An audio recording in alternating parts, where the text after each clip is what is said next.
My name is Elaine Mercer, and 3 weeks after I buried my husband of 42 years, my daughter looked me in the eye and said, "Either you work or you're out on the street." She didn't raise her voice. She didn't cry. She just dropped the words on the kitchen counter like a letter she didn't care if I opened. I was still wearing the same black dress I wore to Joseph's funeral.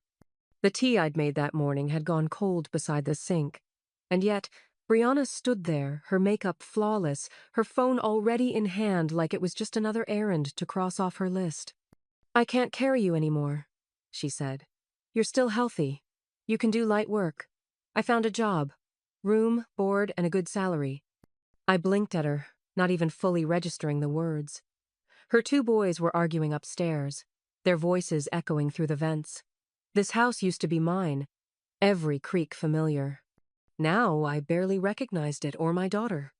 "I have my pension," I said quietly, my hands still resting on the dish towel.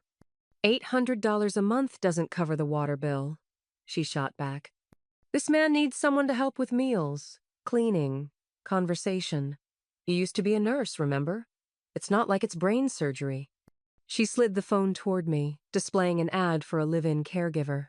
The address was in Hillsdale, an affluent neighborhood full of old brick estates and gated drives. It might as well have said Mars. "And if I don't want it?" I asked. Brianna hesitated, just for a second. Then she shrugged. "Then you'll need to figure something else out. But you can't stay here for free. Not anymore." When she walked out, I sat down on the cold kitchen stool and stared at that glowing screen like it held the rest of my life. My husband was gone. My daughter had drawn a line. And I was being told, at 68, that I needed to start over. I didn't know then that the man behind that job listing wasn't a stranger. That sometimes, when your whole world collapses, something long buried can finally find its way back to you. The taxi dropped me off in front of a wrought iron gate so tall I could barely see the house beyond it. The intercom buzzed as I pressed the button, my hands trembling more from humiliation than nerves. I'd spent 4 decades raising a family. Now here I was, suitcase in hand, waiting to be let in like some mail-order employee. A woman with clipped gray hair and a pressed navy blouse opened the front door. "Mrs. Mercer?" she asked without smiling. "Yes." "I'm Rita Carlson, Mr. Holloway's house manager. Follow me, please." I stepped inside and instantly felt like I'd crossed into another world. Polished marble floors, heavy crown molding, a chandelier that looked older than my entire marriage. The air smelled faintly of lavender and money. We walked through a wide hallway lined with oil paintings I didn't recognize and family portraits that felt too perfect to be real. Rita's shoes made sharp clicks as we passed a room that looked like a miniature ballroom and another filled with leather-bound books and dark wood. "Mr. Holloway is in the sunroom. He prefers it at this hour," she said, without glancing back. She opened 2 white French doors and gestured for me to enter alone. He was facing away from me, seated in a wheelchair, staring out at a manicured lawn and a pond that shimmered under the afternoon sunday. I could hear the gentle hum of a small fountain somewhere nearby. The air was still, too still, like everything had paused, waiting for someone to say something. "Mr. Holloway?" I offered cautiously. He turned slowly, and the second our eyes met, something pulled tight in my chest. His hair was silver now, but his eyes, those eyes, were a deep, unsettled blue, like a storm caught behind glass. "Yes," he said, his voice low but controlled. "And you must be the nurse." I swallowed. "Caregiver, actually." He tilted his head, studying me with that unreadable gaze. "Of course. Please come sit." Something in his tone made me hesitate, but I obeyed. I didn't know yet that I'd just stepped into a chapter I thought had ended 50 years ago. The next morning, I woke to sunlight pouring through lace curtains and the faint sound of jazz drifting in from the hallway. The room they'd given me was larger than the entire downstairs of Brianna's house, with cream-colored walls, antique furniture, and a view of the gardens that looked like they belonged in a magazine. I should have felt lucky. I should have felt safe. Instead, my chest felt hollow. I dressed quickly, tying my graying hair into a low bun, and made my way to the kitchen. Rita was already there, her movements sharp and economical as she arranged breakfast on a silver tray. Mr. Holloway takes his coffee black. No sugar. No cream. Don't be late. She didn't say it cruelly, just as a fact, like gravity or rain. I nodded, taking the tray carefully and walking it down the hall. My feet felt like they'd barely touched the Persian runner. When I entered the sunroom, Graham was already waiting, his chair angled just slightly toward the window. "You're punctual," he said without looking. "I was trained that way," I replied, setting the tray gently on the table beside him. He turned to face me then, and I felt it again, that strange pull in my gut, familiarity mixed with something harder to name. "You used to be a nurse?" Rita said. "Yes, a long time ago." He studied me for a beat longer. Then, without breaking eye contact, he asked, "Did you ever live near Milford, about an hour north of here?" The tray rattled slightly beneath my hand. "No," I lied. "I don't think so." He looked unconvinced, but said nothing more. Later that day, as I dusted the bookshelves in the library, I caught him watching me again, quiet, calculating, almost searching. When I turned, he didn't flinch. "Have we met before?" he asked softly. I forced a smile. "I don't believe so." But my hands were trembling, because suddenly, I wasn't sure that was true. That night, I couldn't sleep. The sheets were soft. The air smelled faintly of lavender and polished wood. But my mind kept drifting. I hadn't thought about Milford in decades, not since I changed my last name and tucked my past into boxes no one ever opened. But now it felt like the past had found me, knocking softly on the polished doors of this house. Just after midnight, I slipped out of bed and pulled the small suitcase from beneath the armoire. At the very bottom, tucked inside a faded blue scarf, was a photo album I hadn't touched in years. I sat by the window, moonlight painting silver across the carpet, and opened it carefully. The first pages were safe, my nursing school graduation, a blurry picture of me holding a stethoscope and laughing. Then a photo of my mother, standing stiff in our old yard, and another of me with a short haircut I'd regretted instantly. But then, halfway through, I found it. A photo taken near the lake. I was wearing a yellow sundress and no shoes. He stood beside me, his arm looped easily around my waist, a boyish grin splitting his face. His hair was darker then, his smile brighter. But those eyes, those unmistakable blue eyes, were the same ones I'd looked into that morning over a tray of coffee. Graham. Only back then, he went by Gray. My throat tightened. I ran my finger across the glossy surface as if I could confirm the truth by touch alone. We were 20, and we were in love. There were more pictures us at the county fair, him teaching me how to dance in the living room, a note in his messy handwriting tucked between the pages. "Don't forget, I'll come back for you." Except he hadn't, and I'd stopped waiting. I had buried that girl along with every letter he'd never written back. But now, he was here, and he remembered something. Maybe not my name, not yet, but something. The next morning, I found him in the conservatory, surrounded by glass and light and silence. The orchids along the windowsill glowed in the sun, and for a moment, he didn't see me.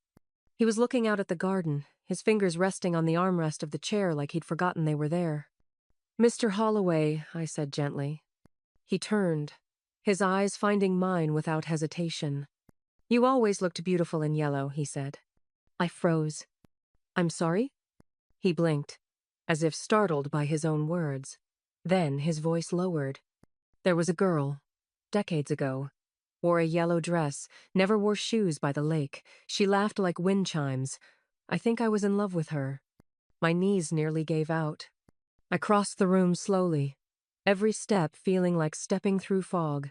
I sat in the chair across from him, placing my hands carefully in my lap so he wouldn't see them shaking. "What happened to her?"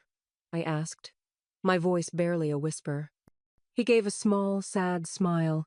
"I told her I'd come back for her.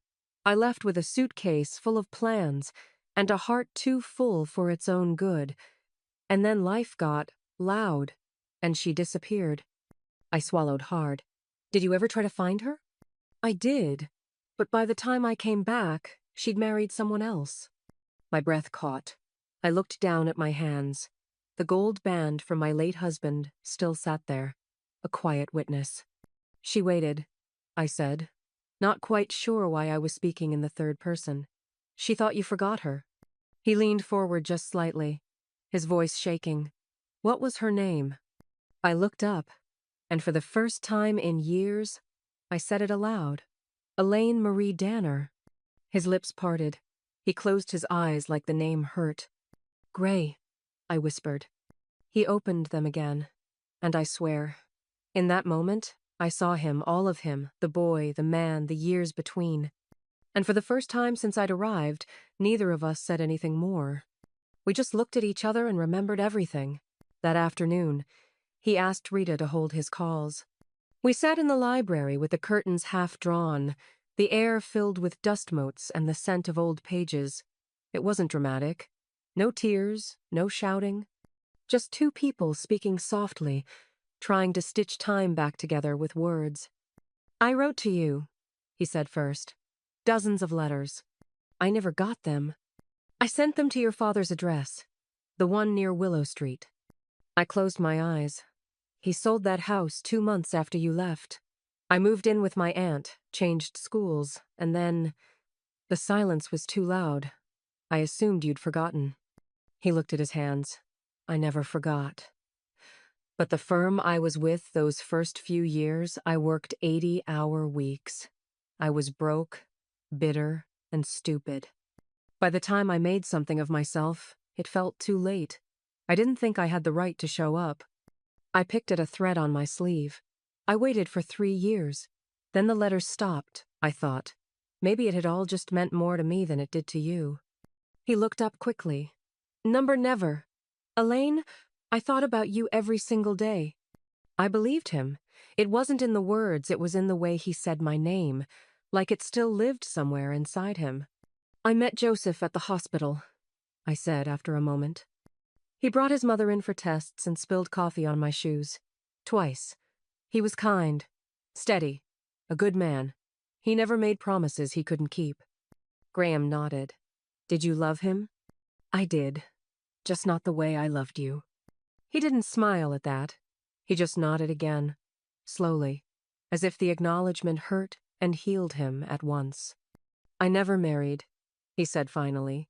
Too many mergers, too many cities, too much regret.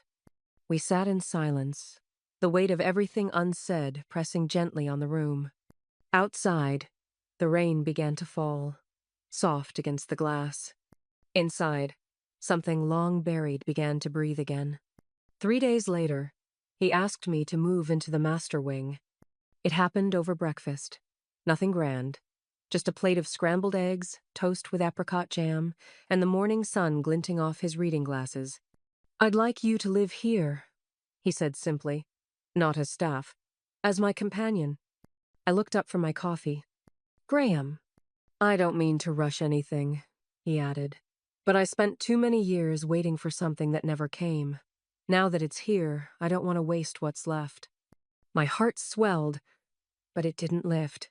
Not all the way. You know Brianna won't understand, I said quietly. He set down his fork, his expression unreadable. Your daughter made it clear she doesn't want you living in her house. That doesn't give her the right to dictate where you're allowed to be happy. She'll think I'm after your money. He raised an eyebrow. Are you? I flinched. Of course not. I know, he said, but I've spent half my life surrounded by people who looked at me and saw dollar signs. I've learned to ask, even when I already know the answer. I nodded, swallowing the sting. He reached across the table, not touching me, but close enough that I could feel the intention. This isn't about pity or loneliness or legacy. I want you here because I like waking up knowing you're down the hall. Because when you smile, it reminds me there's still something beautiful in this old world. My throat tightened. I'm not sure I know how to do this anymore, I admitted. Start over. Let myself feel something again. You don't have to know, he said gently. Just don't run from it. That night, I stood in the doorway of the master wing for a long time, suitcase in hand, heart pounding. Behind me was a room that had once been temporary. Ahead was something terrifyingly permanent. And still I stepped forward. Even as a shadow of my daughter's disapproval trailed behind me like a second skin. Brianna didn't call first. She just showed up. Rita came to find me in the east corridor, her expression tight. "Your daughter is in the parlor. She's upset." That was putting it mildly. When I walked in, Brianna was standing by the fireplace. Arms crossed, her jaw set in a way that reminded me of when she was 16 and got caught sneaking out to meet her first boyfriend. Except now, she wasn't rebellious, she was furious. "You moved in with him?" she hissed before I could even speak. "As what, Mom? His girlfriend? His nurse with benefits?" "Brianna, do you even hear yourself? You barely finished mourning Dad and now you're shacking up with some millionaire in a wheelchair." My spine straightened. "I'm not shacking up. I'm living with someone who respects me. Something I haven't felt in a very long time." She paced across the rug, heels biting into the wool. "People are talking. Mrs. Langley saw you two at the market holding hands. She said he kissed your cheek in the bakery aisle." "The bakery aisle, Mom." Before I could answer, Graham rolled into the room. "Miss Mercer," he said calmly, "if you have something to say, you can say it in front of me." She looked like she might combust. "Fine. Let's be direct. Are you giving my mother money? Are you putting her in your will?" Graham didn't blink. "Number. In fact, my will was updated 2 weeks ago. Everything I own is going to charity." Brianna faltered. "What?" Elaine stepped forward, voice steady. "I didn't come here for his money. I came because I had nowhere else to go. And I stayed because I'm allowed to choose happiness, Brianna. You barely knew him. I knew him before your father. And he knew me before I forgot who I was trying to be someone else's perfect wife." Brianna stared at me, disbelief curdling into something sharper. "You planned this. You knew who he was." "No," I said. "I didn't. But maybe the universe did." She looked between us, eyes wild. "You're throwing away everything." "No," I whispered. "For the first time, I'm not." I didn't hear from her for almost 3 weeks. And then, one morning, Rita handed me a cream-colored envelope with my name written in Brianna's unmistakable cursive. I opened it at the kitchen table, my hands steadier than I expected. "Mom, I went through Dad's things. There were letters, dozens, written to someone named Claire. Some were dated during his chemo, some before. You were right. I didn't know everything. I'm sorry. There wasn't much else. No explanations. No grand confessions. Just a folded note, weighted with more than ink. That afternoon, she came. Her eyes were red-rimmed. Her hair pulled back like she hadn't bothered to style it. She looked tired, but she looked like my daughter again. "I thought he was perfect," she said, not sitting yet. "I thought your life with him was the definition of loyalty." I nodded slowly. It was. Until it wasn't. She lowered herself onto the settee beside me. "I took it out on you. When I saw you move on, I wasn't angry because of Dad. I was angry because I couldn't." I reached for her hand, and this time she didn't pull away. "He broke your heart, too," I said softly. She nodded. "And I hated that you got to heal before I even knew mine was cracked." We sat like that for a long while. When she finally looked up, her eyes flicked toward the garden, where Graham was sitting in the sun with a book. "Do you love him?" "With everything I have left." Brianna blinked, then gave a faint, crooked smile. "Does he like lemon cake? I used to make it for Dad, but I could learn something new." I laughed. Then really laughed. And it felt like opening a window after years of stale air. "Lemon isn't his favorite," I said. "But he'll eat anything if it comes with a side of forgiveness." Outside, Graham looked up from his book and waved. I waved back. And for the first time in a very long time, I didn't feel caught between past and future. I felt like I was exactly where I was meant to be. 6 months later, we were married in the conservatory. There were no flowers flown in from Holland, no catered affair, no string quartet, just Rita standing beside us as witness. and a retired judge who insisted on wearing a navy tie covered in tiny hammers. Graham wore a gray suit I'd picked out, and I wore a simple cream dress, not white, not at our age, but still soft enough to feel like a beginning. He held my hand as we said our vows. No grand promises, no borrowed poetry, just truth. I never thought I'd wear another ring. And yet, when he slipped it onto my finger, a band of gold etched with a tiny engraving inside, still us, I didn't feel like I was replacing anything. I felt like I was finally returning. Brianna came, dressed in soft blue, her boys tossing flower petals down the aisle like it was the most normal thing in the world. She hugged me tight afterward, whispering, "You look free." I was. We moved into the West Wing together. Graham had a ramp built in the garden so we could sit by the fountain every morning. I started baking again, mostly cinnamon bread and blackberry scones. He read to me in the evenings. Sometimes poetry, sometimes market analysis, depending on his mood. I didn't care. I just liked hearing his voice fill the space. Sometimes I catch him watching me the same way he did when we were 20, like I still surprise him. Like love could sneak up on us twice in one lifetime. And maybe it can. People ask if it feels strange, starting over at this age. But the truth is, I didn't start over. I simply continued the story I'd once believed was over. If you're listening and wondering whether it's too late for you, whether you've missed your chance or wasted too much time, let me tell you this. Some love stories don't end. They just wait. And when they return, they don't ask for permission. They simply say, "Still us."